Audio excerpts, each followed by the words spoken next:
usually don't have viewers anyway, so we're all good anyway. Hey, welcome to my room. And here we are, another episode of the Spoiler Room. I am Mark the Movieman. Thank you for joining us. And tonight I have a special. We have an intimate group of folks. Oh We have yeah. a new Nice. face to the Spoiler Room and a returning regular. First, the new face. We have Mr. Chase Lee here in the Spoiler Room tonight. How are you doing tonight, Chase? How's it going, everyone? This is my first time here, and hopefully Mark does not hate me to a point where he kicks me out and never invites me back again. So we'll see how this goes. If you ever caught our show, Chase, you know I don't kick anybody out. Everybody is welcome here.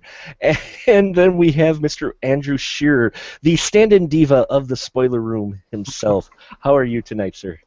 I'm good, man. Yeah, I'm a testament to the fact that you never kick people.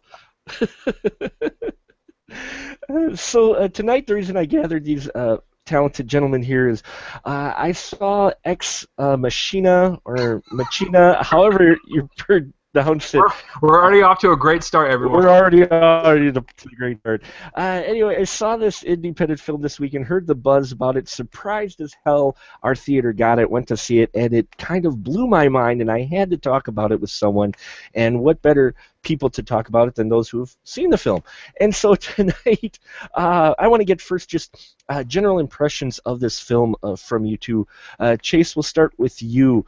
When you saw this, now you had heard the buzz as well, and I'm sure seen the trailer. After the film finished, did it surprise you? I mean, yeah, with all the buzz that was surrounding it and everything, I kind of knew I was getting myself into like some good stuff. I gotta be honest though, everyone's like saying it's like the next big thing in terms of AI movies. I liked it a lot, but I don't think it's like this masterpiece that everyone's claiming it to be. Sure. I mean, there's there's a couple parts of the movie where I was like, not really buying it. I mean, at the very end with the helicopter, I think you know what I'm talking about. Sure. Yeah. Oh, we can spoil it. Yeah, we'll get there. But so you enjoyed it, but it wasn't the next best thing to the second coming of AI films. Yeah, but let's put it this way: as much as I'm a huge fanboy of Marvel, this AI movie is way better than Ultron's AI movie. So I mean, that was my thought on it as well, definitely. And Andrew, what about you, sir? When you saw it, when you finished seeing it, did it surprise you at all?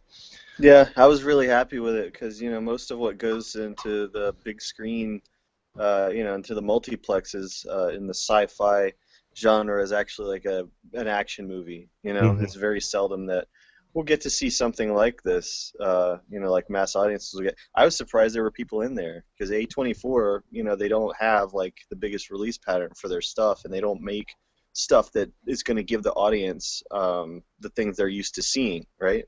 Right. So I was really pleasantly surprised. Remember that movie Moon, Duncan Jones' Moon, where it was just basically one person the whole time. This movie is pretty much three people the whole time, and they're stuck in one place.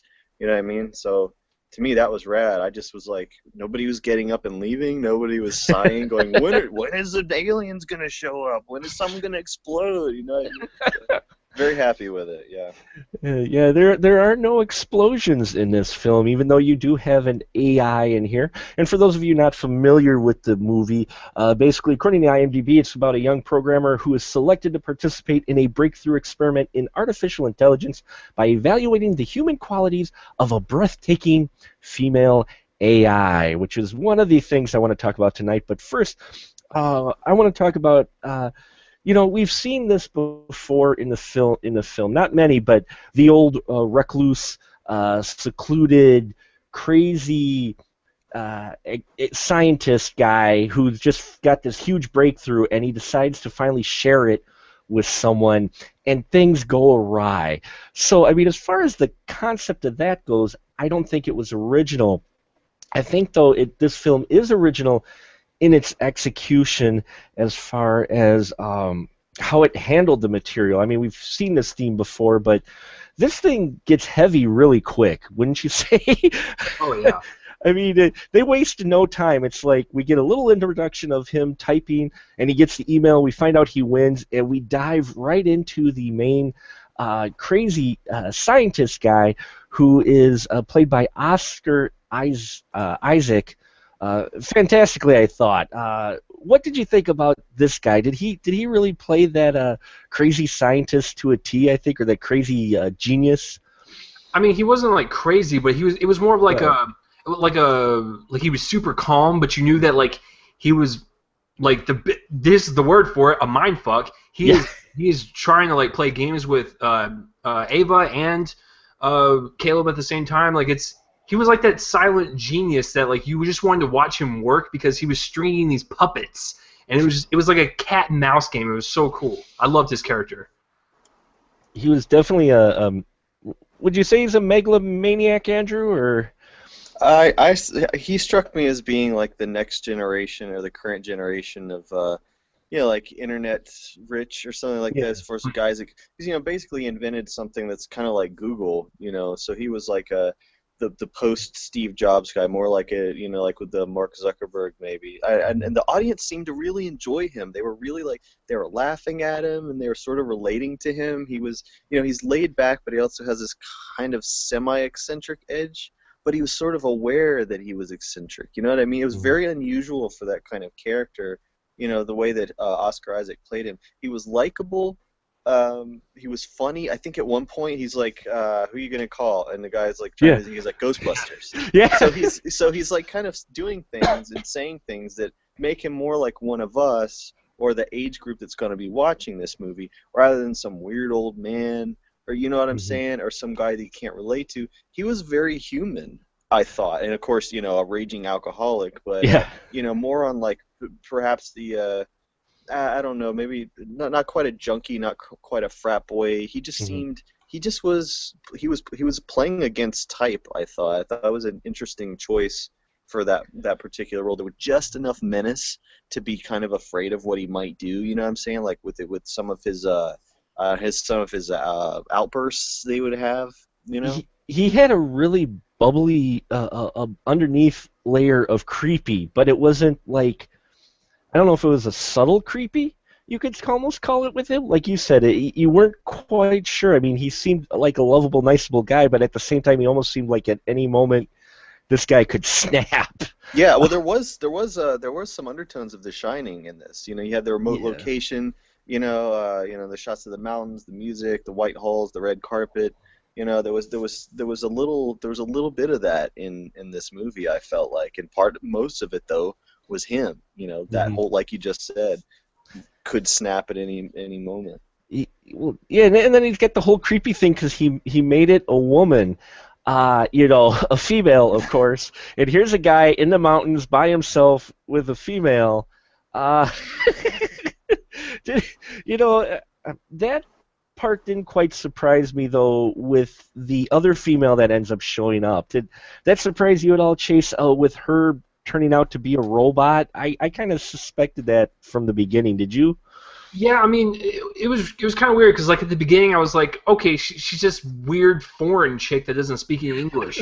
But what set it off, and I think everyone will agree on this, is when Oscar Isaac and her were about to hook up, smash their buttons or whatever, and then it kind of cut to Caleb and Ava like outside in the woods, and they were about to kiss whatever, and I was like, you can't just put those two shots back to back like that and not tell me she's not a robot. So as soon as I saw that, I was like, okay, you're basically just telling us, Alex Garland, that she is a robot. Thank you, sir. But someone, I found this really interesting. Someone on IMDb pointed this out, and it didn't really click until they said it, that Ava was a robot trying to be human. Caleb was a human having more robotic traits. Yep. And then Oscar Isaac's character was the most human, and then Kinoki, or whatever her name was, she was the most pure robot. So I thought that was kind of interesting with all those dynamics kind of going at it. I didn't know if you guys saw that. Yeah, I mean, I could actually see that. Yeah, definitely that he was the most human, and yeah, Caleb definitely had kind of robotic features to him as far as like how he went about things. He seemed to show up and was a little bit more business, like, Yeah. This is what we've got to do. Okay, what are we doing here? While, rich eccentric guys like, dude, lay back. Here, have a drink, work out, enjoy the fresh air. And also, now that you mention that, that makes sense because the way Caleb approached the test, which is his Yeah. whole point of being there, was testing her, was he's sitting there analyzing her and trying to figure out her AI, and Oscar Isaac's character, all he wants to know is, yeah, but how'd she make you feel? Yeah. Yeah. No, it was great because like IMDb is like, listen, everyone that's listening, if you're on the IMDb chat boards, you're either a troll or you're a genius. I found some of the genius posts, and one of them was like with the whole analogy thing I just said is that when do you guys remember in the movie when she said how old are you, and it cut back to Caleb and he kind of gave like this confused look, like as if this was a weird question, and when people pointed that stuff out, I was like, oh, they're right. Like he's more robotic than she is. Like it's amazing. It kind of like blows your mind at that point. Yeah, Yeah. I like it that it's making people think too. I mean, that's a sign that it's done something right, you know? Like they didn't just like it wasn't just some popcorn thing where they leave the theater an hour later they've forgotten, you know what I'm saying, or whatever. Well, it's a thing. That's what got me, and that's why I wanted to talk to you guys about it, because it was one of those films where very few of them, lately have done it. Birdman was one of those as well, where after the film, an hour, 2 hours afterwards, I was still thinking about all the stuff going on in this film, and how on the surface, if people take it just on the surface, okay, you got three people in a house and one of them's a robot type of thing. But if you start to look, just dig a little bit underneath, like you were saying, Chase, you start seeing these representations of things, and things start to get a little deeper. One of the things that struck me is the subtle or not so subtle subject of body image that's addressed in this film. I think you guys agree with the scene where she chooses to put the dress on to hide her robotic parts. Yeah. Did you guys take that? I took it as kind of, making a statement a little bit. Well, not even that, but later on too, when she is looking at the naked parts of the failed robots. That part is freaky, man. That part is so free. Like, for all that we say that we saw this or that coming, or this or that wasn't that big of a shock, we just kind of laid into the atmosphere. That part was so gross. It made, what it made me think of? Remember Alien Resurrection when Ripley whatever sees that room of all the failed Ripleys? Yeah. That's such a nasty. It just makes you. I don't know, man. I just want to let you guys know that that's like a normal Saturday night for me, is to go in my closet and see a bunch of like naked robot chicks. It seemed like really serial killery. You know what I mean? Like it was really creepy, especially when she was peeling off the skin, like putting it on herself. It's like, that's someone else's skin, dog. What are you doing? Yeah, very. I mean, if you're the kind of person that's looking for stuff in a movie, like subtext, or looking to, what I'm saying, there's plenty there that they don't just map out for you. A lot to kind of chew on. Well, that's what I liked about it, was the fact that some of it was subtle, some of it not so subtle, but it was just kind of there and let you figure out what was going on with it. I mean, so you've got the crazy rich guy who seems the most human. You got Caleb, who's kind of the human robot hybrid, and then you got Ava. And what I love about the film is her subtle progression as starting out from what seems like a very innocent, naive robot to someone who seemed to have a plan all along. Yeah. She got scary real quick. Yeah. But then if you watch the film, if you think about the film from the beginning, actually it's another one of those where the signs are there that she's actually in control of this whole thing the whole time. I mean, but you don't quite know that when you first watch it. You see her and she's like, oh, she's a fresh AI. She's brand new. And then by the end of the film, I mean, she's giving Hal a run for his money. Yeah, that's awesome. That's a very good observation, yes. She really turned into, I mean, but a great character. A great AI character. Like Chase, like you said, this was the character Ultron wished he could be this evil and planning. Well, actually, just a little side note. After seeing Avengers 2 a second time, I'm totally on board with him actually going evil that fast as an AI for what happens at the beginning of his birth. So, just a little side note, I'm actually okay with that. But you're right, though. if you had to compare the two, it's like, who did the AI movie better? Alex Garland did with Ex Machina. It's like it costed like $10 to make in some random cabin in the woods. That has more compelling elements than Ultron. So. Well, she just was a little bit deeper character, which I know Yeah.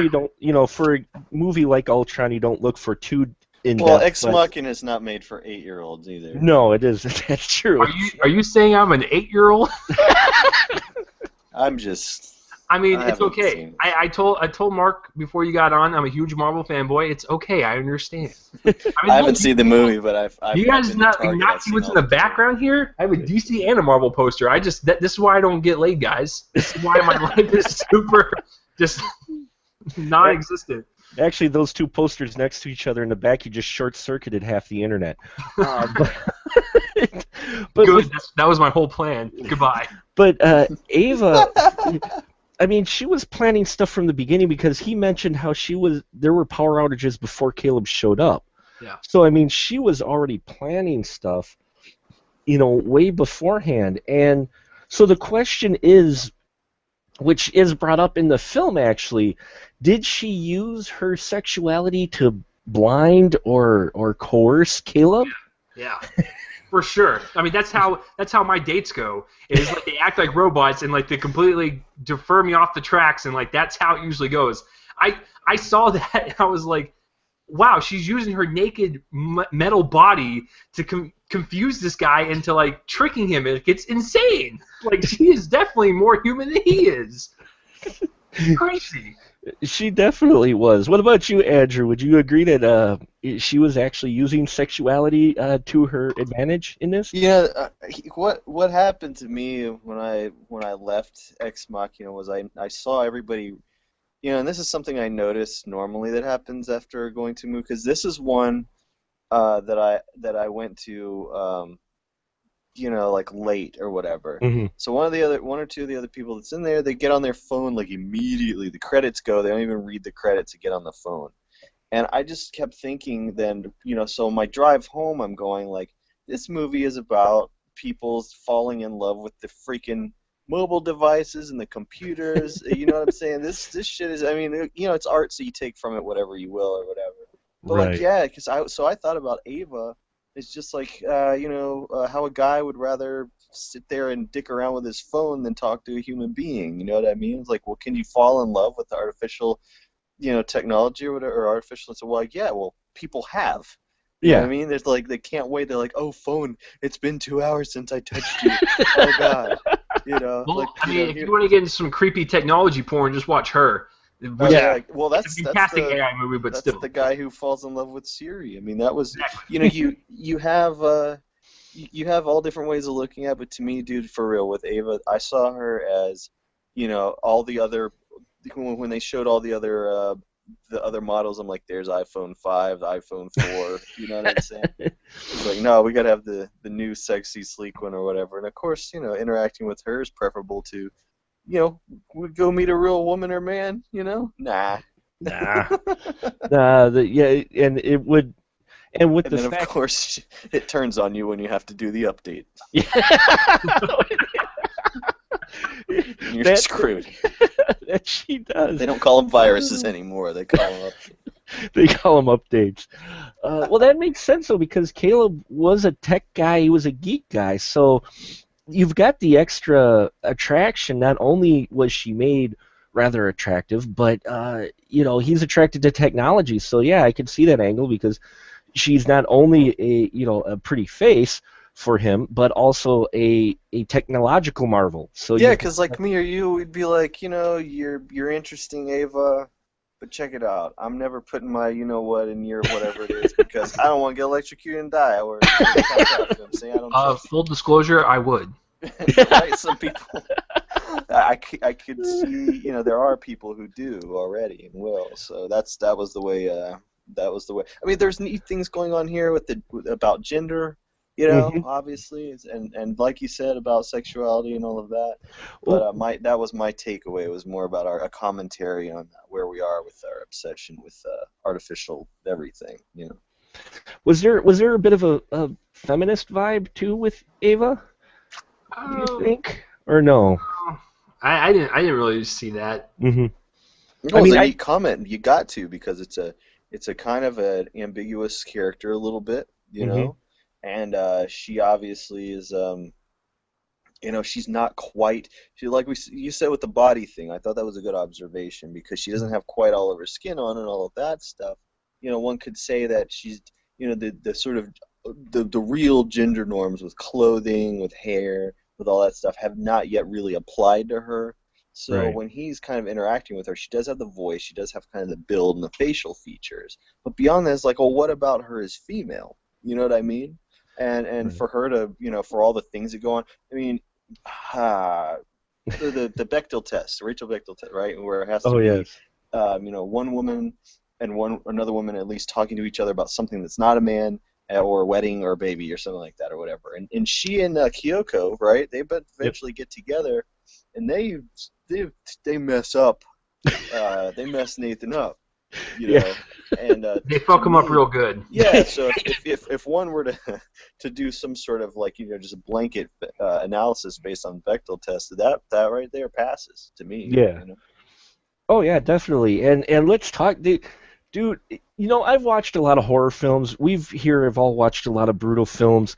I will say that stab was Yeah. probably one of the most brutal yet just simple effects ever because you watch that knife just slowly go into him, and it was like it actually made me cringe. What about you guys? I mean, when she's off and Nathan or stabbing basically, that stabbing it's not like overly kinetic, but yet that was a rather brutal murder, wasn't it? Yeah, because it slowly went in him, and it happened like 3 times. Nathan got like the shittiest end of the stick out of the entire movie because he just like bled to death in his hallway. Like from oh man, you're right because like it wasn't like this. It was like oh, and the way Ava did it, she was like okay, here you go, and it was like super slow and like you feel it like just pierce your flesh, and it's like no, just stop that. It was really cold and calculating, wasn't it, Andrew? Uh, I like what they were doing with it. I just wish they wouldn't have used CG with that knife, man. I just oh don't, yeah. what I'm saying? Like to me, I see that and Mhm. it's so out of place on a movie that was, because the CG on Ava is amazing. But it Oh Yeah. seemed like god, they yeah. spent all that money on it and they weren't left with nothing but Roger Rabbit money for the knife. And I hate to just be the one who disagrees here, but like Mhm. to me that made that part kind of suck because I was like the knife goes in like a cartoon. It Mhm. didn't, it didn't have heft, it didn't have weight. 'Cause there's a lot you got to do to sell a prop knife. Sure. You got to like, it has to show force from the person, and it has to show force being applied on the other person. And I feel like and I feel like there was CG blood too, so it could like spread out and all that stuff, so they could do as many takes as they want without ruining his white shirt and white hallways and stuff. But I can't. When a CG effect is great, I buy it. But Mhm. when it is not great, it takes me out of what's going on there. And that's the only problem I got with Ex Machina. That knife and that bloody shirt. It Uh, just to me looked super super computery and fake.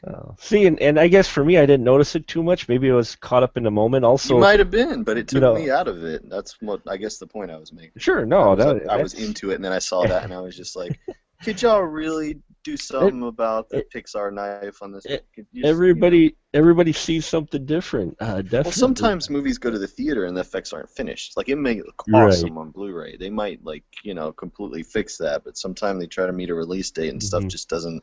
There might be an effect here or there. They're like, by this time, man, the robot looks good and everything. They won't care. We use the Roger Rabbit knife. Just use the Roger Rabbit. We gotta meet this date, man. Uh, I what I found interesting is how he constructed Ava though, and based her off of search engine information. Hmm.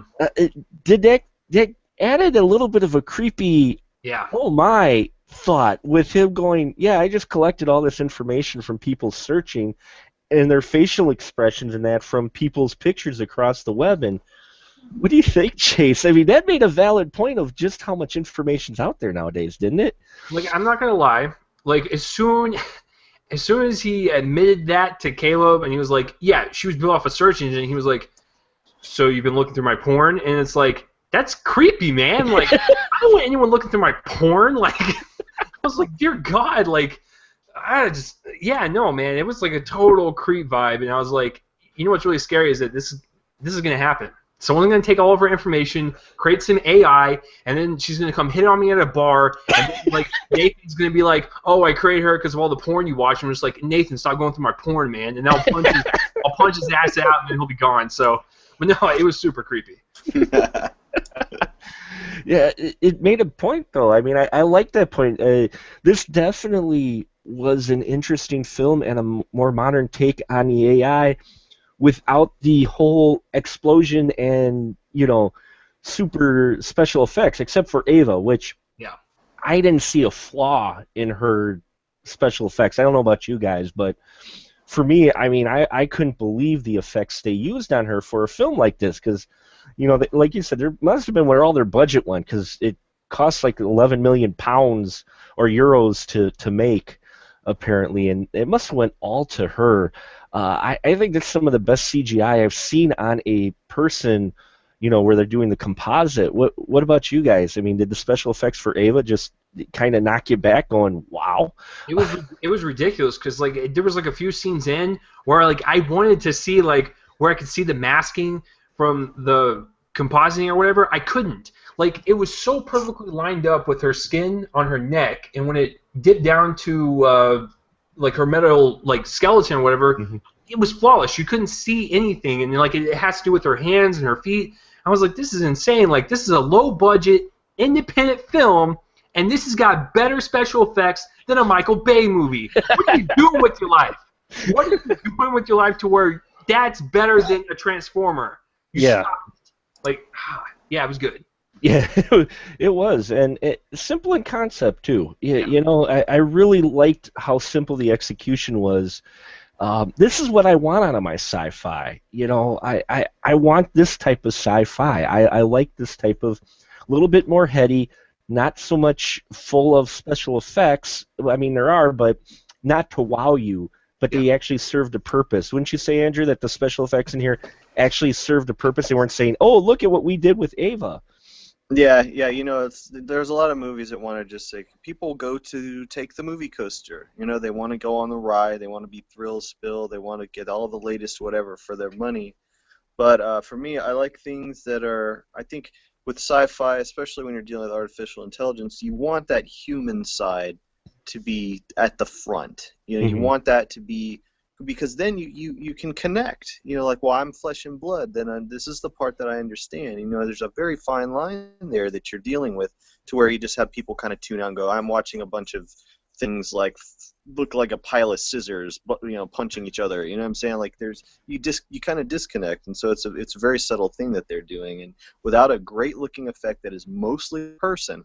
Meaning that this is a woman that acted out all of this. You have her face. It's not a motion capture thing, to where it's still the responsibility of animators to make this thing move and exist. You have a performance here that is largely human. And therefore, no matter what weird crap they do to the body, as long as they keep it based in reality, based in the physical world, things that are kind of like, in our body, there's a little things that kind of twirl and move. It still feels like something real that someone could have actually built, and therefore it feels even more real to us. It's when you get further out there and farther from what we know and understand about physics and about just like the presence of someone, the weight that a human being has in a room. The further you get away from that, the more you kind of lose people, and the less heft your message and your the whole vibe of everything is going to have on people. So I don't know. To me, it's a delicate thing, and they really nailed it better than most. I mean, we can't really talk about like Transformers in comparison to this, because those are a different type of film. Yeah, you're talking about the audience coming in wanting something totally different, and like I was saying, people coming in. I wondered if they're going to leave, just like I wondered if people seeing It Follows were going to leave, because there wasn't like, somebody popping out every 2 seconds making them jump in their seat, and there wasn't some big monster at the end, all CG, like the end of Mama or something, or Insidious, because it's more. Isn't science fiction like the best stuff? Doesn't it make a comment on our near future, or where we are or where we're going? Like, to me, Twilight Zone's my template for that, right? I mean, look at 2001. That was made in the 60s, and that's pretty much like a a voice on today's time with AI Yeah. and all that stuff. Like, it's crazy that Kubrick in the 60s was like, hey, this shit's going to happen like 50 years down the line, get ready for it. And it's like, you're crazy, man. And then now look. Like, Yeah. Yeah, it always creeps me out that what is it, Verizon or whatever, the Android uses the HAL eye. yeah, that's still creepy. That creeped me out. First time I saw the commercial ever, I'm like, holy crap, they invented HAL. We're all up shit creek now. We're Yeah, well, done. like, remember Primer about the two dudes that come up with a time Oh machine in their yeah. garage? I mean that it's kind of like doing that. There's many ways to tell these kinds of stories. Ex Machina, to me, what made it one of the best I've seen this year was just because they dared to take a different approach and assume that the crowd is, not only like smart enough to appreciate it, but they can see and accept the message that they're sending out. hmm Well, I just and it really to sell this though is the performance of what was her name, Alicia Vikander. Yeah. And what's funny is because I recognized her from Seventh Son, which I happen to enjoy that film, but not many people did. But to see her in a role like this, I loved her performance and how she played this. I mean, really, her performance is what kind of makes or breaks this film, doesn't it, Chase? Yeah, I mean, like, it's like you said, like, when you have like all the special effects on her and stuff, you can walk around like a robot, but like it doesn't matter. It depends on how you act. And the way she delivered her performance, I believed that she was a robot. And like, because here's the thing, you can try to oversell it as much as you want, and like you could be like, "Hello, Mark, how is it going?" Like that sounds fucking bullshit. The way she does it, it's balanced with how she is a robot trying to be human. It's really cool to see that balance, because you guys are right. This story is simple. It's a simple story about what it means to be human and what it means to be robotic. And she knocked that out of the park. Like, her and Nathan's character were my favorite. I mean, Mhm. Domhnall Gleeson was fine. I mean, he served his purpose, but it was mainly about them two for sure. Yeah, he was more of just the catalyst, just to bring you into that world between Yeah, those he two. he plays a role in a movie called Frank. I don't know if you guys dig that one or Mhm. not, but he plays he's on a similar kind of track in that he's kind of a guy. He's like a worker bee who ends up in close quarters with an eccentric genius. That's, to me, when I watched it, I was like, well, this guy gets to go in with another weirdo, you know. But it's not because it's similar or whatever. It's Mhm. because he does that so well. He's a really relatable guy, and I think the whole hinge of the movie is being relatable. It's like if you couldn't identify with Caleb, if you weren't like, all right, I'm Caleb, I'm going into this weird thing, then that doesn't work. If you Mhm. didn't like Nathan, if you were totally afraid of him, if he was just some like freaking Dr. Phibes maniac, or the guy from Human Centipede or something like that, you'd just laugh at him. You'd be like, sure, I don't expect anything from him. He'd just come out and stab you in the eyeball. But Ava also, right? Remember we talked Yeah. about Uncanny Valley in the one of the shows. I can't Oh remember. yeah. Was it you? Yeah, Yeah. about the point in which we reach revulsion with something because it's trying to pass itself off as human. Think about how great they did with Ava. She's just human enough to where we can see how Caleb falls in love with her. Hell, some people in the audience might have too. Yeah. We actually care about her, and that's where we're like, oh no, you bad. Shit. You're actually disappointed, right? But also because she's just mechanical enough to where you're just like, ew. You know what I mean? So but it's not quite. It's just I don't know. For every little weird thing that I was kind of for mostly they did everything. It was hard to nail. It's a hard thing to try to do, and they like her's a good example. I put this in league with that. Mhm. They really they want the same thing to happen to you, the viewer, as happens to these characters. You know what I'm saying? Right. Like you're Caleb, and the other movie, whoever Joaquin Phoenix was. They're kind of hoping that you'll fall in love with the character too. Yeah, I will say that I felt a little bit. I was a mixed emotions. I don't know if you guys were near the end though, because part of me was really happy she was getting out, and the other part of me was like, oh my God, she's getting out. It's I badass. I was a little torn. What about you, Jay? Let's discuss that scene because maybe using her sexuality is how she got on the fucking helicopter. Listen, when you drop someone off for a week and you know that you're going to come back and get them, it's like, don't you know what he looks like? When you have this random chick walk up to you and go, hi, I'm here for the plane ride, and they're just like, hey, you're not Kayla, but come on in. Like, come on, man. Like, that was the only part that kind of bugged me a little bit. I was like, come on, you should know what the guy looks like. But maybe you're right. Maybe she was like, ooh, sexuality, and like she all sexy, pushing up some shit. But I don't know. Like, how'd you, That or I that? just think probably knowing just the way that Nathan's character was, I don't think that driver would be surprised to be picking up a chick from his house, and taking her back. You know what I'm I saying? guess. I don't think he was very surprised to see some woman standing there. The way I took that actually though was by that time for me they had established her because she had already conned Nathan, who was a brilliant guy. She already conned Caleb and locked his ass in a door, which surprised me. I almost thought they were going to go away together, but she locked Same him. here. Exactly. When she locked him up, I was like, you bitch, what are you doing? I was like, damn. I'm like, wow, that's cold. She just dropped the mic on him and walked away. Like, sorry. But by that time, they established that she was, highly intelligent enough to convince these guys that it would have not taken her much at all to convince the helicopter guy, oh, the guy's going to stay another day, whatever. I took that as she could have easily talked the con game to the pilot who doesn't really care anyway. He doesn't really want to be there anyway because it's like a 2-hour helicopter flight there. So I kind of took it as that, but no, I can see where you're coming from, Chase, on that. Like I said, I just took it as she's conned her way through. I mean, not conned, but she has manipulated her way through this entire thing to get her out of there and into the real world. That one helicopter pilot, probably is very little of a blockade, for her. Makes me wonder though what she said to Keiko to stab the guy. I'm like, is she programming her? That whole end scene was just wild because there's so much going on. I mean, do you think did she talk her into it, or was it a programming thing?